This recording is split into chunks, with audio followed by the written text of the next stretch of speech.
E aí, meu fera, tudo bem com vocês? Comigo tá tudo bacana. Vamos hoje falar de exceções à regra do octeto. Justamente chegamos naquele momento daquela aula que eu falei que nem todos os átomos, nem todas as moléculas, os seus átomos obedecem à regra do octeto. Então a primeira que a gente vai falar é a contração do octeto. Ô Sandrão, como é que acontece, hein? Por exemplo, o que é a contração do octeto? Você vai ver elementos químicos aqui que ficam com menos que 8. Por isso que é chamado de contração. Um exemplo deles é o próprio cloreto de berílio. Por exemplo, o berílio, você tem dois cloros ligados a um berílio, certo? O que acontece? O cloro tem 7 elétrons na camada de valência, da família 7A, então tá tudo certo aqui, ó. Beleza? 4, 7. O berílio é da família 2A, então ele só tem 2 elétrons, ok? E aí o que acontece aqui?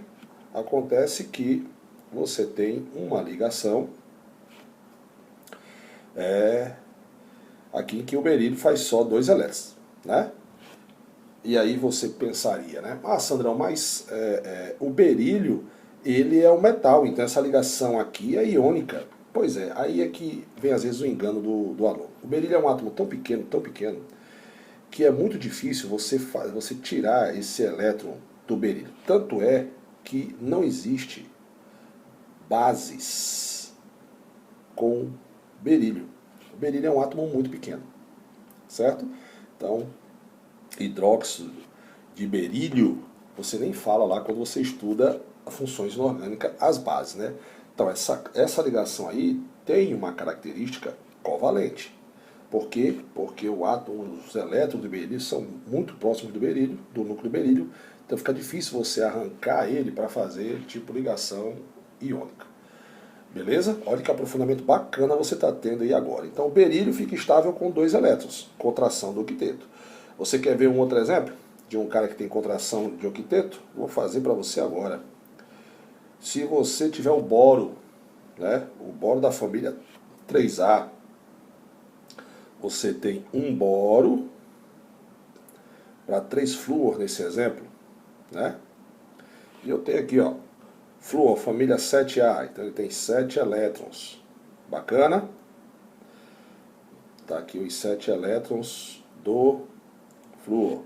Berílio, família 3A, então ele tem 3 elétrons na camada de valência. Então você vai fazer a ligação aqui, ó.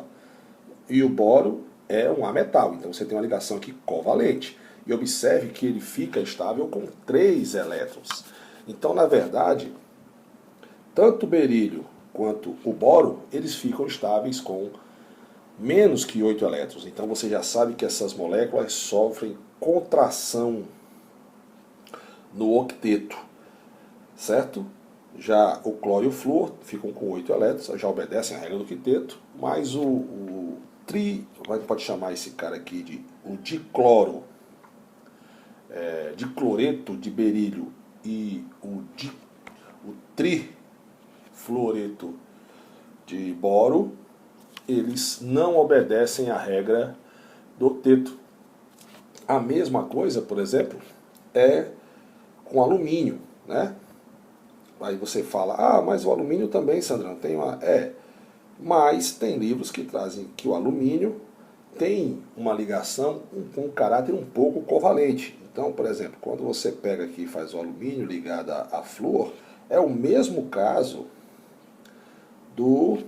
Vou fazer aqui mais simples, tá, galera? Já que a gente já fez ali, é o mesmo caso do boro. Certo? O alumínio fica estável com 3 elétrons.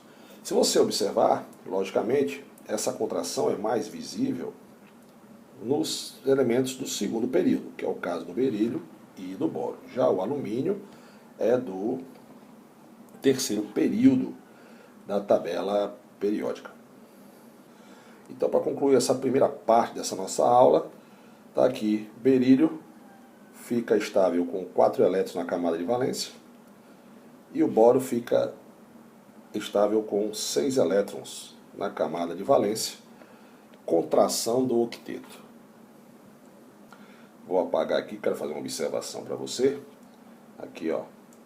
Observação importantíssima do tio Sandrão. Que é, existe átomos que ficam estáveis com número ímpar de elétrons. Por exemplo, é o caso da molécula do NO, por exemplo, que você tem aqui, ó, o nitrogênio ligado ao oxigênio, e você tem aqui, ó, nitrogênio, família 5A, então ele tem 5 elétrons, certo? Oxigênio, família 6A, então ele tem 6 elétrons.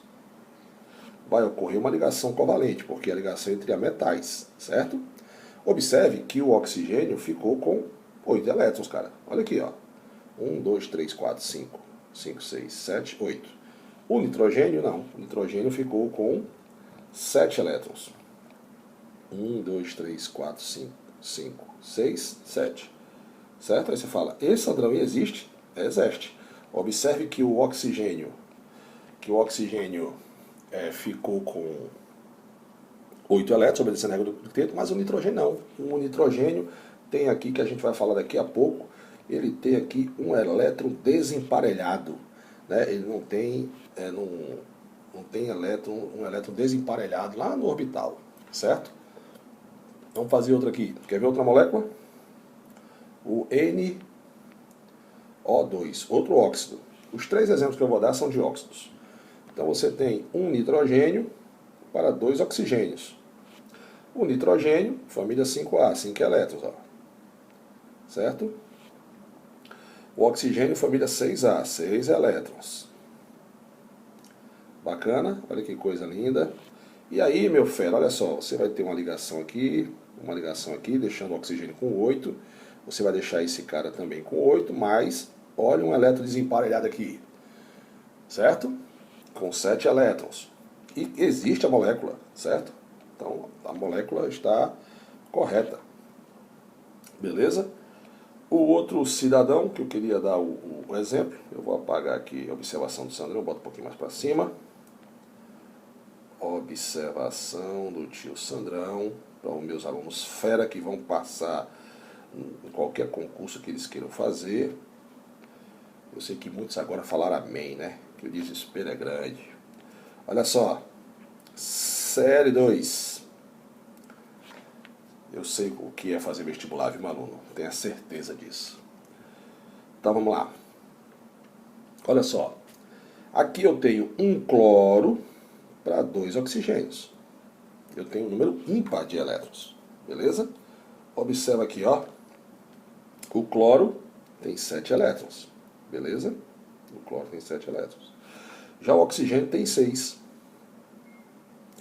E o oxigênio, para ficar estável, ele precisa fazer 2 ligações. A gente já estudou isso aqui. Então ocorre as 2 ligações aqui. Ele é mais eletronegativo, né? Então vai atrair esse par de elétrons mais para ele. Observe que o cloro ficou com mais de 8 elétrons na camada de valência, né? E você teve aqui um elétron ímpar, né? Um número ímpar de elétrons. Ele está com, olha só, vamos contar aqui, só para a gente... 2, 4, 6, 8, 10, 11 elétrons. E ele adquire a estabilidade, certo? Então tá aí, galera, ó. Moléculas que são estáveis com número ímpar de elétrons. Não são muitos, realmente, não são muitos. Mas acontece, né?